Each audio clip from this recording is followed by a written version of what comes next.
ወንዱ በቤት ውስጥ ሴቷን እንዲያግዛት የሚደረገው የቤት ውስጥ ስራ እንዲያግዛት የሚደረገው እውነት እሷ የቤት ውስጥ ስራ በዝቶባት ስለሚደክማት ወይንስ ለወንዱ የሚሆን የሱ ሚና የሱ ድርሻ ጠፍቶለት ወይንስ ደግሞ ሌላ ሸፍጥ ወንዱን በእኩልነት ሰበብ ለመስለብ የታቀደ የጠላት ሴራ የወዳደሮቹም ተንኮል ወይስ ሌላ ሰበብ?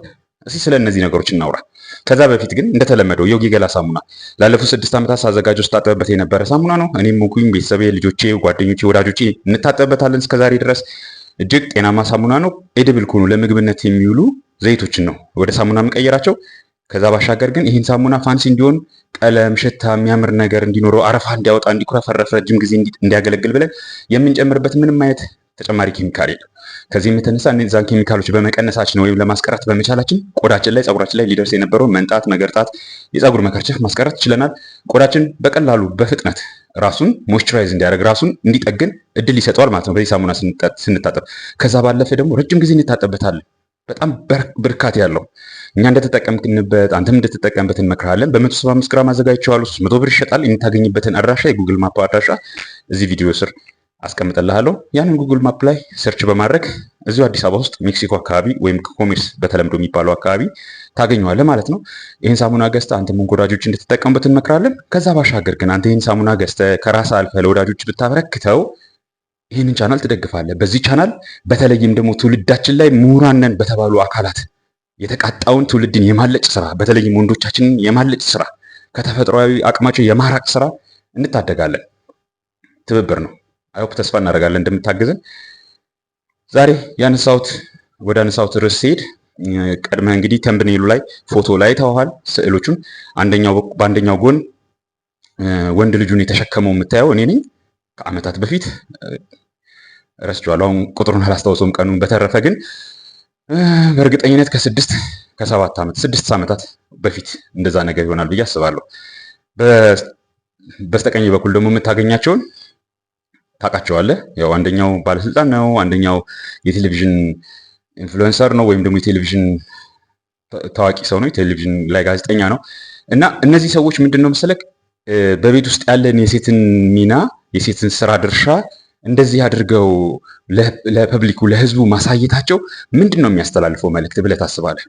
እነዚህ ብቻ አይደሉም እንግዲህ ዛሬ በሃይማኖት ተቋማት እውነትን ሊነግሩን በሚገባቸው ተቋማት ወይም ደግሞ እነዛ ተቋማት በሚገኙ እውነትን ሊነግሩን በሚገባቸው ሊቃውንት ዘንድ እንኳን ዘሶኮልድ ምሁራን ዘሶኮልድ የትዳር መካሪና አማካሪ ነን ባዮች እነሱ ጋር እንኳን እንደዚህ አይነት ሸፍጥ እንሰማለን፣ እናያለን። ምኑም የሴትና የወንድ ሚና የለም የሚል ይሄ ቃል በቃል የተናገሩት በጽሁፍ የሚያስቀምጡት ነው። እንግዲህ አሁንም የሚያስተምሩበት ነው። ደረታቸውን ነፍተው ነው የሚያደርጉት። ለምን? ያው አብዛኛዎቹ ከካቶሊካውያን በተገዙበት ገንዘብ በሆዳቸው በአፍጢማቸው ተደፍተዋልና ያ ገንዘብ የግድ ያስለፈልፋቸዋል። አንድም ደግሞ ራሳቸውን ከሚኖሩበት እንደዚሁ በፎቶ እንዳየኸው ራሳቸው ከሚኖሩበት በአፍጢም ከተደፉበት አልጫነታቸው ነው። ግን እውነት አሁን ወንድ ልጅ ቤት ውስጥ ልክ እንደዚህ እንዳያቸው ሰዎች እዚህ ጋር ፎቶቸው እንዳለ እንደምታያቸው ሰዎች እውነት ወንድ ልጅ ወይም ባል ወይም አባት አባወራ የምንለው ወንድ ሚስቱን ቤት ውስጥ የሚያግዝበት የስራ ድርሻ ጠፍቶ ነው ይህን መስራቱ? ልጅ አያዝላት አይደለም፣ የሆነ ስራ ስትሰራ አንድ አፍታ ልጁን አያዝ አይደለም። ግን ይህን ያክል በማዚያ ተደርጎ ይህን ያክል እንደዚህ በሶሻል ሚዲያ ላይ መውጣታቸው። እኔ እንግዲህ ይህን ፎቶ ከየትም ያመጣሁት አይደለም፣ ሰርቂያቸው አይደለም። ሶሻል ሚዲያ ላይ ሲዘዋወር የነበረ ነው። ከዓመታት በፊት በተለየ ዮናስ ከዓመታት በፊት የነበረ ነው። በ2 ጊዜ 3 ጊዜ ጽፌበታለሁ በሱ ጉዳይ ላይ ማለት ነው። የዛኛውም እንደዚሁ ቀረብ ባለ ጊዜ ውስጥ ግን ምንድን ነው ያን ያክል አሁን እነዚህ ሰዎች የቤት ውስጥ ስራ ድርሻ የላቸውም? እውነት ሚስታቸውንስ እንደዚህ ነው የሚያግዟት ማለት ነው? የእነሱ የስራ ድርሻ በቤት ውስጥ ይሄን ነው? ከዚህ በፊት እንግዲህ ስለ ስራ ድርሻ አንስተን አንድ ነገሮች ጠቃቅሰናል። ወደፊትም እናነሳቸዋለን። የስራ ድርሻን ማወቅ ግዴታ ነው። አንድ ተቋም ላለበት ግዴታ ሊወጣ ላለው ግዴታ እዛ ውስጥ ያሉት ግለሰቦች የስራ ድርሻ ተሰጥቷቸዋል። ያንን የእያንዳንዳቸውን የስራ ድርሻ በአግባቡ መወጣት ለተቋሙ ውጤታማነት አስፈላጊ ነው። ያ ማለት እዛ ውስጥ ያሉት ግለሰቦች ከስራ ድርሻቸው ውጪ የሆነ አይነት እንከን፣ ጉድለት፣ ጉዳት ወይም ደግሞ የፐርፎርማንስ የአፈጻጸም ማነስ ቢታይ ተረባርበው ወደዛኛው ቦታ አይሄዱም ማለት ግን አይደለም አይደል? ለምሳሌ ማናጀርን ስታስቀምጥ፣ ጸሐፊን ስታስቀምጥ፣ አካውንታንትን ስታስቀምጥ፣ የማርኬቲንግ ክፍሎችን ስታስቀምጥ፣ ጥበቃውን ስታስቀምጥ፣ ጽዳት ሰራተኞችን ስታስቀምጥ፣ ተላላኪዎች በየቦታቸው ስታስቀምጣቸው ያ ድርጅት ውጤታማ እንዲሆን ተላላኪዋ ልትሰራ የሚገባው ተላላኪነት ነው። የተቀጠረችው ለተላላኪነት ነው፣ ለአትክልተኛነት አይደለም። አይደለም ጸሐፊዋም የተቀጠረችው ለዛ ነው። ወይም ደግሞ ማናጀር ሆና የተቀጠረችው ሴትዮ ድርጅቱ ውጤታማ እንዲሆን ከተፈለገ በማናጀርነቱ ነው በዋናነት እዛ ድርጅት የስራ ድርሻዋን መወጣት ያለባት።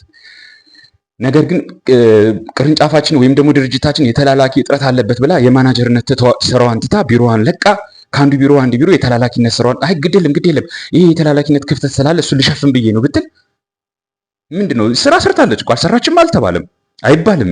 የተላላኪነት ስራ ሰርታለች። ነገር ግን በዋናነት የተቀጠረችው ለምንድን ነው? ለማናጀርነት። ያኛውን ስራ ማን ይሸፍነው? ማንም። ስለዚህ ያንን የማናጀርን ስራ እንግዲህ ወይ ከሌላ አውትሶርስ የተደረገ ሰው ለጊዜው ኧረ እባካችሁ ይሄ ቦታ ክፍት ሆነ ተብሎ ወይም ደግሞ ምክትል ማናጀሩ ወይም ማናጀሯ ያንን ቦታ እንዲሸፍኑት ይገደዳሉ ማለት ነው።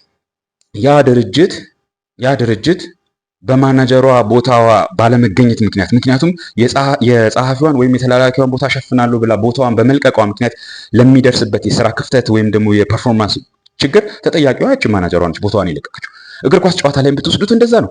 አንድ አጥቂ በዋናኛነት የሚሰለጥነው የሚታጠቀው ትጥቅ የሚሰጠው ሎጂስቲክ፣ የትምህርት የስኪል የትጥቅ ሎጂስቲክ ለአጥቂነት ነው። ያ ማለት ክለቡ የገባበት ክለብ በተቃራኒው ቡድን ሲጠቃ ዝም ብሎ ያህል ማለት አይደለም። ሲጠቃ ተከላካዮቹን፣ አማካዮቹን፣ በረኛዎቹን ለማገዝ የተጨማሪ ኃይሉ ነው ከተቃራኒው ቡድን ሮጦ ተመልሶ እዚህ ጋር ያግዛቸዋል። ምክንያቱም እሱ ያለበት ቡድን ከፍተኛ ጥቃት ላይ ስለሆነ። በተረፈ ግን ሁል ጊዜ እዚህ ጋር የሚሆንበት ቦታ አይደለም። በአጋጣሚ ቡድኑ ላይ በደረሰው የጥቃት ጫና የመጣ ለምሳሌ ሮናልዶን አስቡት ወይም ሜሲን አስቡት። በጣም የምናውቃቸው ሰዎች ለመጥራት ፈልጌ ነው። እንግዲህ ሌሎችም ይኖራሉ። ወይም ሳላህን አስቡት፣ የልጄ ፌቨራይት ኳስ ተጫዋች ነው። እነሱን አስቧቸው። ጭራሽ አይከላከሉም ማለት ነው። ፊት አውራሪ አጥቂ ናቸው፣ ግን ጭራሽ አይከላከሉም ማለት ነው። ምናልባት ሜሲ አማካይ ሊሆን ይችላል። ጭራሽ አይከላከሉም ማለት ነው አይደለም። ቡድናቸው ጫና ውስጥ ሲሆን ተመልሰው ከተቃራኒ ቡድን ጎል ክልል ተመልሰው ወደ ራሳቸው የግብ ክልል ይመጡና የራሳቸውን ቡድን ያግዛሉ። ኦብቪየስ ነው አይደለ? ማገዝም አለባቸው። ያ ማለት ግን ቋሚ ስራቸው ነው ማለት አይደለም። ላይክ ስከላከል እዩኝ እየተባለ ፎቶ የምትነሳ ጎል ስጠብቅ እዩኝ ተብሎ ከበረኛው አጠገብ የኮርነር ምት ሲመታ በረኛውን ለማገዝ ጎል እንዳይገባ ለመከላከል በሚያደርገው ጥረት እዛ ጋር ፎቶ ተነስቶ እሱ ቫይራል አይሆንም፣ ጋዜጣ ላይ አይወጣም። ሮናልዶ የግብ ክልሉን ሲጠብቅ ተብሎ አይወጣም። ምክንያቱም እሱ አይደለም ማሚ ነው። ምናልባት ሮናልዶ የቡድናቸው እየተጠቃ ባለበት ሰዓት ላይ ያሳየው ርብርብ የራሱ ጎል ክልል ድረስ መጥቶ የራሱ የግብ ክልል ድረስ መጥቶ ያሳየው ርብርብ ልንለው እንችላለን። በተረፈ ግን ሮናልዶ ከሰለጠነበት ሮናልዶ ከታጠቀው ከተሰጠው ክህሎት አንጻር ያ የሱ ግዴታ አይደለም፣ የሱ ሚና አይደለም። ለዛ የተመደቡ ሰዎች አሉ። ሞመንት የሱ ቡድን ከዛ ሪሊፍ ሲያገኝ ከዛ ፎይታን ሲያገኝ ከጥቃቱ ፎይታ ሲያገኝ ብር ብሎ የት ነው የሚሄደው? ተቃራኒ የግብ ክልል ጋር ነው የሚሄደው። ቦታው እዛ ነው። እዛ ጋር ሆኖ ኳስ ይጠብቃል። ከአማካዮቹ በቅብብል በድሪብል የሚመጣውን ኳስ ይጠብቃል። ሲያቀብሉት እሱን እንደምንም ተንጠባጥቦ ጎል ለማስቆጠር ይሞክራል። የእሱ የስራ ድርሻ ያ ነው። አሰልጣኙም ከጨዋታ በፊት የሚያሰለጥነው ይህንን ነው እንጂ እንዴት አድርጎ የግብ ክልሉን መጠበቅ የራሱን የግብ ክልል መጠበቅ እንዳለበት አያሳየውም። ማለት ላይ ምንም አያውቅም አይደለም። ግን ዋናው ስልጠና ለሱ ተብሎ አሰልጣኝ ተመድቦ በተለይ አሰልጣኝ ተመድቦ ጎል እንዴት ማስቆጠር እንደሚችል ኳስ እንዴት መጨረስ እንደሚችል ተመድቦ የሚሰራ እሱ ላይ ያሉ ሁሉ ገንዘብ የሚፈስበት ለምንድን ነው? ጎል እንዲያስገባ ነው። የክለቡ ወይም የቡድኑ እሱ ያለበት አጥቂው ያለበት ቡድን ግብ ያለማስቆጠር ችግር ካለበት ችግሩ የበረኛው የተከላካዩ ሳይሆን የአጥቂው ነው። ጎል እንዲያስቆጥር በከፍተኛ በጀት የመጣው አጥቂ እንዲሁም ደግሞ እሱን እንዲያሰለጥን የተመደበለት አሰልጣኝ። ሴም ኢዝ ትሩ ፎር ማሪጅ። ለትዳርም እኮ እንደዚህ ነው ወንድሞቼ። አንተ በወንድነት ሚና በወንድነት የስራ ድርሻ ያለብህ ዲዩቲ ኤንድ ሬስፖንሲቢሊቲ አለ። እሱን የማታውቅ ከሆነ ቆፍረ ፈልግ እወቅ። እሱን የማያሳውቁ ከሆነ ተለያቸው። እነዚህን ሰዎች ዘሶኮ ሊቅና ሊቃውንት የትዳር መካሪና አማካሪን የሚሉት ሆዳደር ነጋዴዎች ናቸው። በአንተና በእህቴ የሚነግዱ ሆዳደር ነጋዴዎች ናቸው። በመድረክና በዩቲዩብ ይሸቅሉብሃል፣ በመጽሐፍ ይሸቅሉብሃል። አህያ የማይችለው መጽሐፍ ይጽፉልሃል ስለ ትዳር ብለው አያውቁትም። አንድም ደግሞ ቢያውቁትም ደግሞ ከተቀጠሩለት በአፍጢም ተደፍተው ከተቀጠሩለት በተለይ ደግሞ ከካቶሊካውያን ዘንድ በገንዘብ በተገዙበት ሆዳደርነታቸው አንተን ለመስለብ የሚያመጡት ነው። ሴቷን፣ እህትህን፣ ሚስትህን አመፀኛ እንድትወር የሚያመጡት ነገር ነው። ተጠንቀቅ። እነዚህ ፎቶ ላይ የምታያቸውም ሰዎች ዘሴም ቲንግ ነው እየሰሩ ያሉት። ዘሴም ቲንግ ነው። የራሳቸውን በአፍጢም የተደፉለት ስንፍናቸውን አሳስነታቸውን አጽድቀው ይሄ ነው ወንድነት፣ ዘመናዊ አባትነት ይሄ ነው እያሉ ያሳዩዋል። አታድርገው። በቋሚነት ባይሆንም ለጥቂት ጊዜ አድርጌው አይቼዋለሁ። እኔ በቤት ውስጥ ልጆችን መንከባከብ ምን ያክል ያንተን ቴስቴስትሮን ድሮፕ እንደሚያደርገው፣ ምን ያክል ባፍጢሙ እንደሚደፋው፣ ላይክ ፍዝነት፣ ድካም፣ ቅዝነት፣ ይሄ ለወንድነት የተሰጣ ነው። ሴቷን እንደዛ ያረጋታሉ? አያረጋትም። ምክንያቱም ለዚህኛው የተሰጣት ነገር አለ፣ ለዚህ ተሰጥቷታል፣ ለዚህ ስጦታ አላት፣ ለዚህ መክሊት አላት። ለአንተ የለህም። አንተ ካልቲቬት ነው የምታደርገው። አንተ ይህንን ካልቲቬት ላድርግ ስትል እንደነዚህ ሰዎች ህፃናት አዝለ ልዙር ስትል ምንድን ካልቲቬት እንደምታደርግ ታውቃለህ? አስትሮጅንን ካልቲቬት የምታደርገው ኢሞሽናል ዝንባሌን ነው ካልቲቬት የምታደርገው። ስለዚህ ቆፍጣና መሆን አትችልም፣ ቆራጥ መሆን አትችልም፣ ወሳኝ ሰው መሆን አትችልም፣ አሰርቲቭ መሆን አትችልም፣ ሊደር መሆን አትችልም። አይነግዱብህ። አንተ ብቻ ሳይሆን ትውልድም ሀገርም ነው የሚጠፉት በዚህ በእነሱ ስራ። እነሱ አንድ ሰሞን ተከፍሏቸው ይሆናል፣ ገና ለገና ዝነኛ ናቸው። የፈለጉትን ሚዲያ ላይ ካወጡ ተቀባይነት ያገኛሉ። በተለይም ደግሞ ይሄ በእናት ብቻ የሚያድግ ዛሬ ላይ የትውልዳችን እየተጎዳበት ያለው አይደለ? በእናት ብቻ የሚያድገው ወንድ ልጅ በጣም እየበዛ ነው። ወይም ደግሞ ልጆች ሴቶችም ቢሆኑ ወንዶችም ብቻ በእናት የሚያድጉ ልጆች በጣም ብዙ ናቸው። አባት በተለያየ ምክንያት በቤት አይኖርም። በተለይ ደግሞ ዛሬ ፍቺ ኮመን በሆነበት በተለይም ደግሞ በክርስቲያኑ ዘንድ በተለይም ደግሞ ሊቃውንቶቹ እንደዚህ አይነት የሸቃለ የውሸት ትምህርት በአፍጢማቸው ከተፉለት ወዳደርነታቸው የተነሳ የውሸት ትምህርት ከሚያስተምሩት ትውልድ የተነሳ ትዳሩ ይፈርሳል። ስለዚህ ወንዱ የወንድ አርአያ አያገኝም። ወንድነት እንዴት ነው፣ አባትነት እንዴት ነው የሚለውን ነገር አያው። እነዚህን የቴሌቪዥን ፐርሰናሊቲዎች የቲቪ ላይ የምታያቸውን ወይም ደግሞ ታዋቂ ሰዎች በጋቢ ህፃን ልጅ አዝለው ሳያቸው ኦኬ በአፉ እንኳን ባይወጣው በልቡ ነው ይሳልበታል። ወንድነት ይሄም ነው ለካ፣ እናትን እንደዚህ ሆኖ ማገዝ ነው፣ ሚስትን እንደዚህ ሆኖ ማገዝ ነው ለካ ብሎ ነው የሚወስዱት። ስንቶቹ ምስኪናን ወንድሞች በዚህ ይታለላሉ። ታዲያ መቼ ደርሼ አግብቼ ወልጄ ሚስቴን እንደዚህ እንደነ እንቶኔና እንደነ እንቶኔ ልጇን አዝዬላት እሷ ምን ስታደርግ አሁን ኮመን ሆኗል። ይሄ እንኳን እየቀረ ነው። ይሄ በጋቢ የሚታዘለው በፊት ለፊት የሚታዘለው የፈረንጆቹ ማዚያ መጥቷል። አንዳንድ ጊዜ ወንዶቹ አዳዲስ ማዚያ በገዙ ቁጥር እሱ ማዚያ ለማሳየትም ጭምር ይመስለኛል ሆዳቸው ላይ ልጆቻቸውን አድርገው ሴቷ አጠገባቸው እንዲህ እያለች እየተገላመጠች ቲክቶክ፣ ስናፕሻት ወይም ደግሞ ኢንስታግራም በአንድ እጇ ቀለል ያለ ዘንቢል ነገር ብትይዝ ነው። እሱ በሆዱ አንድ ልጅ ተሸክሟል። በዚህ በኩል የልጁ ጡጦ ምናምን ዳይፐር ተሸክሟል። በዚህ በኩል ደግሞ የሆነ የራሱን ስልክ ወይ የሆነ ነገር ተሸክሟል። ማሬ ውዴ እያለ ይሄ ትውልድ ነው አሁን ሀገር የሚመራው። ይሄ ትውልድ ነው አሁን ሀገር የሚጠብቀው። ይሄ ትውልድ ነው አሁን ከመኝታ ቤት ከአልጋው ጭምር እስከ አደባባይ ድረስ ግዴታውን የሚወጣው። ቴስቴስትሮን ድሮፕ ነው የሚያደርገው። ወንድነትህ ይወድቃል። ኢሞሽናል ነው የምትሆነው። በትንሽ በትልቁ ሆደ ቡቡ ነው የምትሆነው። ታውቋቸዋላችሁ መቼም እነዚህ ሰዎች አይደለ? እነዚህን አሁን ያሳየኋችሁን ህፃን ልጅ አዝለው ያሳየኋችሁን ሰዎች የቴሌቪዥን ፐርሰናሊቲዎች ሲነፋረቁ አይደለ? ሰንበት ሲመጣ ሲነፋረቁ በቃ አይዟችሁ ደስ ይላል፣ አንተም ጥሩ ልጅ ነህ፣ እሳቸውም እናትህም አላጠፉም። ሶፍት እንደዛ ነው የምትሆነው። ወንድ አትሆንም፣ ቆራጥ ወንድ አትሆንም። ለሚስትህ አንጀቷን የምታሳርፋት ከጥማቷ ከአምሮቷ የምታሳርፋት ጥሟን የምትቆርጥላት አትሆንም። ትወዳለች፣ አትጠላህም። ወንድም አለም እንዳንተ አይነት እንከፍ ምስኪን ማን ይጠላል? ማንም እኮ አይጠላም። ሲያገኙት ማን ውይ ምስኪን እንትና እኮ ምስኪን ወደ ቦቦ ነው በስማ ማንም አይጠላም። ትጠላኛለች ብላ አታስበው። ግን እንዴት ነው አትከጅልህም። ወንድ አይደለህም። ያ ውስጧ ያለውን ሴታሴት ማንነቷን ቀስቀሰ ያንን የሴታሴት ፋየሯን አቀጣጥለህ የምታበርድላት የምታሳርፋት እዚህ ምድር ላይ አይደለም ሌላ ምናልባትም ሰማያት የምትወስዳት አይደለህም አንተ። በቃ ታናሽ ወንድም ሆነ ታላቅ ወንድም ሆነ ሺ ላይክስ ዩ ካይንድ ኦፍ ታቅፋለች ምናምን ነገር። ስለዚህ ይሄ ወንድነትን የሚያሳድግ ነገር አይደለም። ተፈጥሮህንም አያሳድግልህም። ተፈጥሮን ካልቲቬት አያደርግልህም። የተሰጠህን ወንድነት መክሊቱን ካልቲቬት አያደርግልህም። ወንድነት መክሊቱን ካልቲቬት አያደርግልህም። አዲስ ማዚያ በገዛ ቁጥር እሱን ማዚያ እየለበስክ ህፃን ልጅ እየተሸከምክ ገበያ አትውጣ።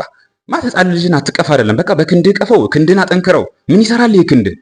ፑሻፕ ስራ፣ ፑላፕ ስራ። ክንድህን አጠንክረውና እንደዚህ ቀፍበት። አንዲት 10 ኪሎ ማትሞላ ህፃን ልጅ በሆድ እንደ ካንጋሮ ተሸክሞ መዞር ወይም ደግሞ በጀርባ እንደዚህ አንጠልጥለ መዞር ምን ማለት ነው? ክንድ ላይ አስቀምጠው። ቀኝ ክንድ ሲደክም ግራ እጅ አልቻለም። ፑሻፕ ስራ። ምንድን ነው የሚሸከመው? ያንተ በሶ ነው እንደሚጨብጠው እንዴ? ህፃኗን የ10 ኪሎዋን ህፃን ልጅ እኮ አይደለም 50 ኪሎዋን ሚስትህን እንኳን መሸከም መቻል አለብህ። ወይስ እሷ አንተ ልትሸከመ ነው? እንዴት አይነት ነገር አይሆንም። አሁንም ይሄ ተገቢ አይደለም። ትክክለኛ ነገር አይደለም እያየን ያለ ነው። ትክክለኛ አይደለም ነገር እያየን ያለ ነው። አያግዛት አይደለም፣ ያግዛት። ብዙ ነገር ሊደክማት ይችላል፣ ብዙ ነገር ሊበዛባት ይችላል፣ ልትቸገር ትችላለች። ግን እወቀው፣ ትሬድ ኦፍ አለ፣ ዋጋ ያስከፍልሃል። ነገ ትዳርን ዋጋ ካስከፈለ በኋላ አትነፋረቅ። እንደዚህ ሁኜ እንደዛ ሁኜ ምናምን አትበል። አንተ ራስህ ያመጣው ችግር ነው። በዚህ መልክ አልመጣም ማህበረሰባችን። በእርግጥ ወደዚህ የሚያስገድደን ነገር ሊኖር ይችላል። እኛ በሴቷ ሚና እንድንገባ የሚያስገድደን ነገር ሊኖር ይችላል። ልክ ቀደም እንዳልኩ በኳስ ጨዋታው እንደነገርኩ አጥቂው ተከላካዮቹ ጫና ከተቃራኒ ቡድን ጫና ሲደርስባቸው ተጨማሪ ቁጥር ለመሆን እነሱን ለማገዝ ያንን ጫናን ለመቀነስ ከተቃራኒ የግብ ክልል ሮጦ መጥቶ ወደ ራሱ የግብ ክልል ጋር መጥቶ ተጫዋቾቹን ያግዛቸዋል። ጫናውን ለማገዝ ይሞክራል። አይደለም እንዴ? ኤክስትራ ሰው ይሆናል ማለት ነው እሱ በተከላካይነት። ያ ግን የሁል ጊዜ ቦታው አይደለም። እንዴት የግብ ክልሉን አንተ አትጠብቅም ተብሎ ሮናልዶ ማንም አይከሰውም። የትኛውም ማናጀር አይከሰውም። የትኛውም ደጋፊም አይከሰውም። ይህንን ማወቅ አለብህ። ይሄ የማይከሰው ከሆነ ሮናልዶ ስለ ግብ ክልሉ መጠቃት ብዙም አያሳስበው። እንዳልኩ ጫና ሲበዛበት ይሄዳል። ጫና ሲበዛበት ሲሄድ ግን ማወቅ አለበት፣ ወይም ደግሞ ያውቃል፣ ሌሎችም ሰዎች ይረዱታል ጉድለት እንደሚያመጣ። በምን ጎል በማስቆጠሩ ደረጃ በጣም ከፍተኛ ፍጥነት ሊኖረው ይገባል። ያ አጥቂ ድንገት ኳስ ተገኝቶ ወደ ተቃራኒ ግብ ክልል ቢላክ ከዚህ ካለበት ከራሱ የግብ ክልል ተስፈንጥሮ ሄዶ እዛ ደግሞ ነጥብ ማስጠበቅ አለበት። አስቡት፣ ዋናው ስራዬ ነው። እዚህ ጋር ሊሰራ መጥቷል። እንደገና ተመልሶ እዛ ጋር ጫና ይሰጠዋል፣ ሂድ ተብሎ። ይህንን አስቡት። ዋጋ ያስከፍለናል። ትውልዳችንን ዋጋ ያስከፍለናል። ማህበረሰባችንን ዋጋ ያስከፍለናል። አንተ ቁጭ ብለህ እንደዚህ ከሚስት ጋር ህፃን ልጅ ካላዘልኩ ዳይፐር ካልቀየርኩ ስትል ሀገርን የሚጠብቃት አይኖርም። ድንበርን የሚጠብቃት አይኖርም። ቤተክርስቲያንን የሚጠብቃት አይኖርም። ማህበረሰባችን ለምንድን ነው እንደዚህ አይነት ነገር የሚያበረታታው ስትል፣ ለምን እንደሚያበረታታ ታውቃለህ? እንደዚህ አይነት ነገር ሁለት ነገሮች አሉ። አንደኛ ጠንካራ በተሰጠው ጸጋ ላይ አባቱ በሰጠው መክሊቱ ላይ የበለጸገ የጠነከረበት የሰለጠነበት ጀግና የሆነ ወንድ ማፍራት አይችልም። ከየት ይመጣል? ጀግና የሆነ ወንድ እኮ ለማፍራት ጀግና ሆነ መገኘት አለበት። ጠንካራ ሆነ መገኘት አለበት። ኢነርጀቲክ ሆነ መገኘት አለበት። ወኔያም ሆነ መገኘት አለበት። ብሶተኛ፣ አልቃሻ፣ ሰበበኛ፣ ሰማዩ፣ አጋንንቱ፣ ንፋሱ፣ ዝናቡ፣ ክላይሜት ቼንጁ፣ ይሄ እንትኑ በማዳበሪያ የተበላሸው ምግብ እሱ አወፍሮኝ፣ አድክሞኝ፣ አፍዝዞኝ፣ ወኔን ሰልቦት፣ ፈተናው፣ ጾሩ፣ አልቻልኩትም፣ ሰበብ። እንደዚህ አይነት ሰበበኛ ወላጅ ነው እንደዚህ አይነት አቅመቢስ ወንድ የሚያሳድገው። ስለዚህ እንደዚህ አይነት አቅመቢስ ወንድ ስለሆነ የሚያሳድገው፣ አቅመቢስ ወንድ ምንድን ነው የሚመክረው? ወንዱን ብሎ አይደለም የሚመክረው። የወንድነት ግዴታህን ተወጣ ብሎ አይመክረውም። ቢመክረውማ የት አባ ያሳየኝ ይለዋል። ስለዚህ እንደ ሴቷ እንደ እናትህ ኩን፣ ፍቅር ማለት የእናት ነው፣ ይኸውልህ እንደዚህ እዘል፣ እኔ እንደዚህ አዝዬ ያሳደግኩ እያለ ይህንን ያሳየዋል። በአንድም በኩል ደግሞ አመፀኛ ሴት እያሳደገ ስለሆነ አሁን የምናያቸው ወላጆች አመፀኛ ሴት ነው እያሳደጉ ያሉት። ሌላውን ዓለም ላይ ያሉትን መንፈሳዊ ቦታ ያሉትን አባቶች ራሳቸው ብታያቸው ሴቷ እንደ ወንዱ አይነት ጠንካራ ጥንካሬ ሴቷ በምትገለጽበት በተሰጠ ጸጋ አይደለም፣ እንደ ወንዱ አይነት ጥንካሬ እንዲኖራት ነው የሚያሳድጉት። which means ወንድ የምትመስል ሴት ነው የሚያሳድጉት። which means ከሴትነት ይልቅ ወንድነት ያየለባት ሴት ነው የሚያሳድጉት። ስትሮንግ፣ እልህ የምትጋባ፣ መታዘዝ የሚጎረብጣት፣ መገዛት ባርነት መስሎ የሚታያት፣ ግርድና መስሎ የሚታያት እንደዚህ አይነት ሴት ነው እያሳደገ ያለው ማህበረሰባችን። ለዛ ነው ወንዱን እንደዚህ አልጫ እንዲሆን የሚፈልጉት። ሌላም ደግሞ ወንዱ እንደዚህ አልጫ ሲሆን ለባህርነት ይመቻል። ጀግና፣ ቆፍጣና፣ ቆራጥ ከሆነ ስለ እውነት፣ ስለ ጽድቅ፣ ስለ ፍትህ የሚቆም ወንድ ከሆነ አዳሚ ሆዳደሯን አይታገሳትም። አዳሚ አስመሳያዋን አይታገሳትም። አዳሚ ዘረኛና ጎጠኛዋን አይታገሳትም። ዘይኖታት ሊቃውንቶቹ ይህንን ያውቃሉ። ስለዚህ ትውልዱ እንደዚህ አይነት ጠንካራ፣ ቆፍጣና፣ ቆራጥ ወንድ እንዲሆን አይፈልጉም።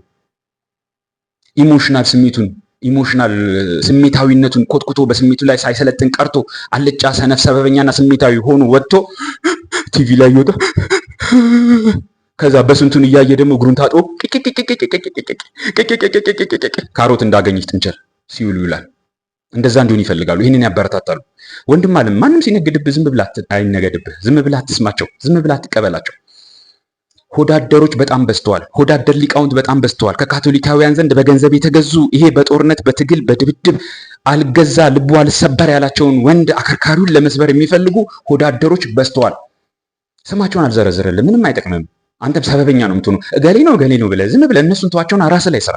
ይሄው እየነገርኩህ አይደል? 120 ቪዲዮዎች ተለቀውልሃል። ምን እያረካቸው ነው? ሰለችሁ? አንሰብስክራይብ አድርግ። አልፈልግህም። አልጫ ወንድ አላሳድግም። እኔ አልጫ ወንድ እንዲከተለኝ አልፈልግም። ሂድና እንደነዚህ አድርገህ በጋቢ አድርገህ እዘል ሕፃን ልጅ ከፈለግ። ቢኤማን ወንዱን አባቶች አያቶች ቅድመ አያቶች እንደኖሩበት ቆፍጣና ቆራጥ ደማም ደመሙሉ ልበሙሉ ወንዱን በራስ መተማመንህ ጥግ ድረስ የደረሰ በራስ መተማመን ማለት ትዕቢተኝነት አይደለም። በራስ መተማመን በእኛ ያለ እምነት ማለት በአባታችን ዘንድ ያለ ተፈጥሯችን ከሱ የተነሳ የምናገኘው እምነት ነው። አባታችንን በማመናችን በሱ ላይ ካለን እምነት የተነሳ የተማመንበት እኛነታችን ነው። እኛነታችን የተመረኮዘው ወይም ደግሞ ሩትድ የሆነው በዛ በአባታችን ላይ ካለን እምነት ነው። አባታችን ምን ላይ ሰማዩ ነው። እወቅበት። በርታልኝ ወንድም አለም።